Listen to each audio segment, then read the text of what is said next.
Hi there, I'm Katy Rose, and welcome to the Rooted Reinvention, a podcast exploring the real-world journey of reinventing who we are without burning out or burning our whole life down.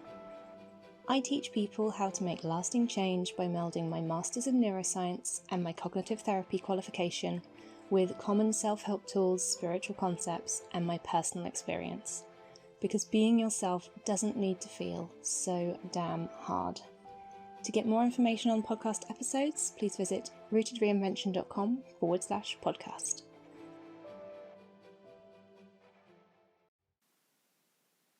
Welcome to August 2021. It just feels really weird that we're already 7 months through this year.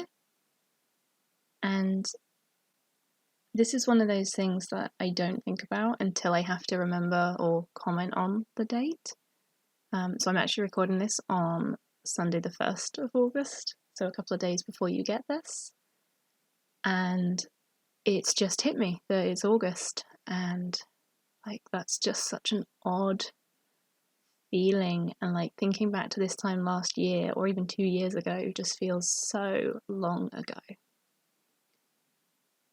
But the topic for today's episode is actually a similar concept. It's something that we don't consciously think about, but still has an impact on what we do and how we feel.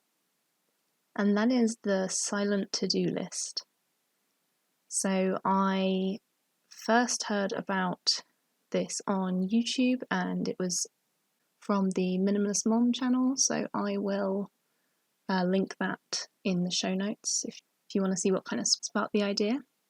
And she's coming at it from a decluttering, minimalism kind of viewpoint. So she's thinking about all the different items in her home that she may want to get rid of or bring her joy and that kind of thing.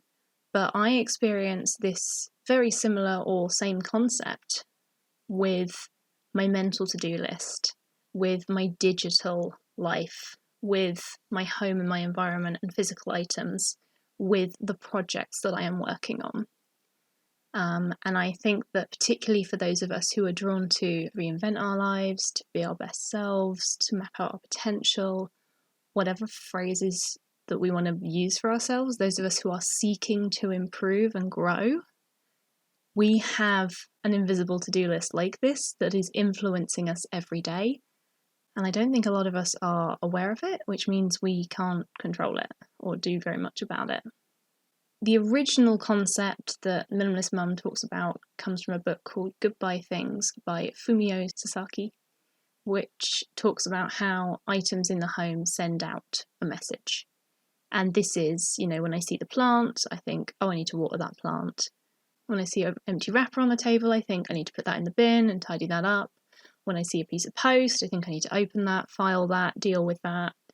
When I see my COVID testing kit, I think, is it a Tuesday or a Friday? Because those are the 2 days that I do my lateral flow test for my work. We are required to do it twice a week. When I see a cat toy laying out, I think, oh, are the cats in or out? Because our cats are allowed to go outside during the daytime. Everything we see has a message for us. And essentially that message is usually a to-do list item. It's something we need to do. It's something we have to respond to. It is something that requires brain power and requires mental energy. When I look over and see my novel notes, I'm reminded I should be working on my novel today. When that little pop-up comes up on my screen and says, hey, there's a sale on Steam for different video games, I think, oh, I need to check that so I don't miss that. And I need to finish that game I was playing. So wherever we look, whatever we hear, whatever we see, we have these to-do list items that aren't on our to-do list and aren't even in our goals or our plans necessarily. They're just cluttering up our day. And while this is still a fairly new kind of mental discovery for me anyway, it's only been the last few months I've been becoming more aware of this and noticing it in my own life. There are 2 methods that I have found helpful for at least starting to deal with this.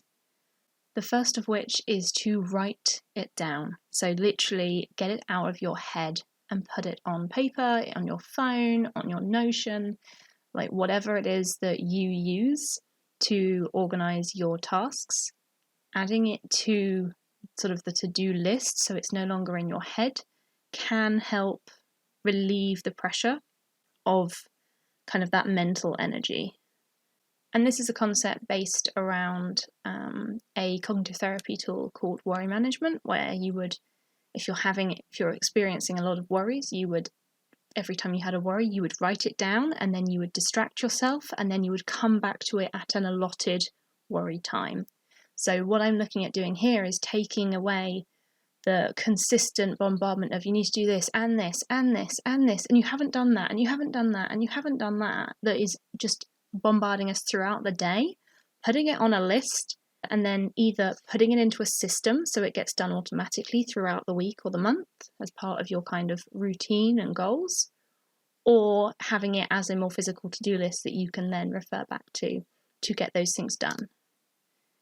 The second option is to deal with those things as soon as you see them, particularly if they only take 30 seconds. So when I do see the plant and see that it's kind of wilting, I go over and I see whether the soil is dry or wet, and then I either water it or don't, depending on what it's told me with what, the information that I have. When I see that wrapper on the floor, I will put it in the bin. When I'm about to leave the living room, I will have a glance around and see if there are any cups or plates that I can take to the kitchen with me. When I go into the kitchen, having had my breakfast, when I take my bowl over to the sink, having had breakfast, I rinse it out before I put it in the sink so that it is not screaming at me across the room, and it will not take as long to wash up. And then when I get a chance to wash up, I try to do as much as possible so that that pile screaming, I need washing up, is smaller, and therefore the screaming is a little quieter. So this would be actually physically dealing with the problem. And in the video, she talks about, obviously, the fewer items you have, the fewer to-do list items will be screaming out at you, the fewer things you have responsibility for and have to look after, and therefore it will reduce that list. But a lot of us aren't in a position where we can minimize our life in this particular moment to the extent that we're going to see that benefit. So that's where I'd recommend thinking about, can I write this down, and then formulate some kind of system. So again, my two systems would be to either have, if you have like a weekly to-do list, a weekly chores list, a monthly housework list, that those items could go on there to kind of just be added to the routine you already have.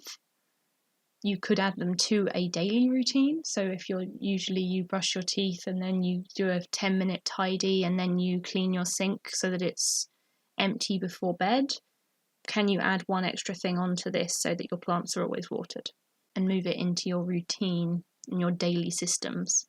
If it's not something that is going to fit into a daily routine, if it's not something you can act on at the moment, if it's something that's out of your control, but you're being reminded of it constantly, then that is something where I would suggest writing it down, and then at least when you see it, you can go, oh, it's okay, brain, you don't need to keep reminding me, that's on my list. I'm aware of it and I am waiting for XYZ to happen. And just being able to almost tell your brain, thanks for telling me, but I don't need to remember this piece of information right now, can lessen the anxiety or the sense of pressure that having those items on our to-do list, silent or otherwise, can have.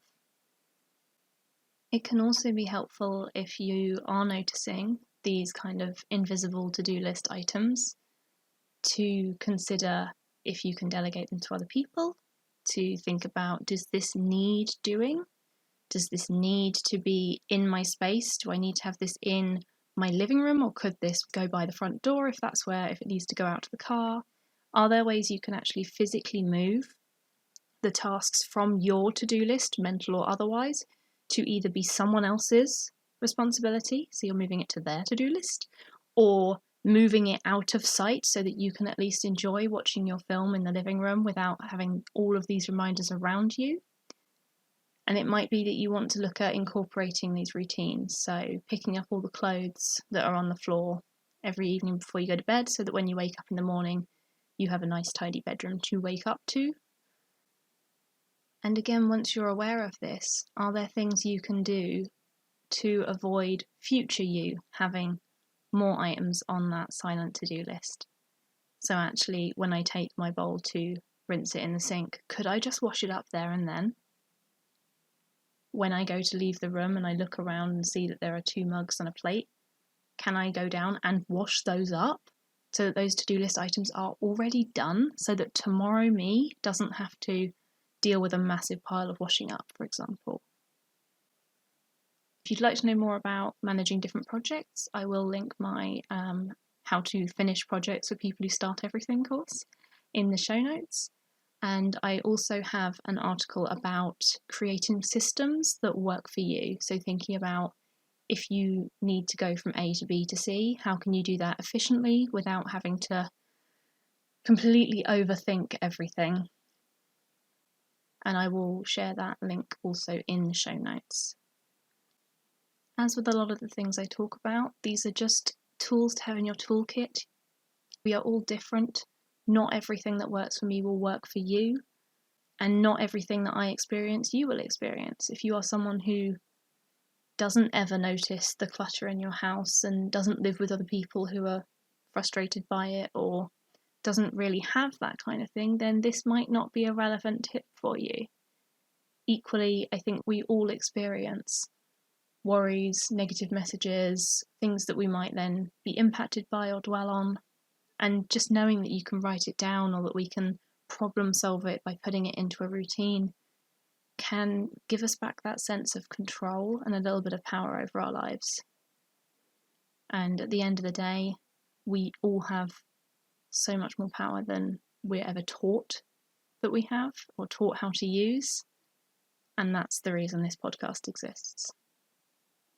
We've just come out of another lockdown in England, and I am not planning to go out any more than I have been for the next few weeks, while things kind of hopefully settle into some kind of new normal. But wherever you are listening to this, I hope you are well, I hope you are safe, I hope that you are feeling okay and that you have support. If you're not, it's okay to not feel okay. I just hope that you have some help and support with it if that's you. And I will speak to you again next week. Bye. Thanks for listening, and as always, you can find out more at rootedreinvention.com. Take care, remember you are more capable than you often realise, and I'll see you next time. Bye!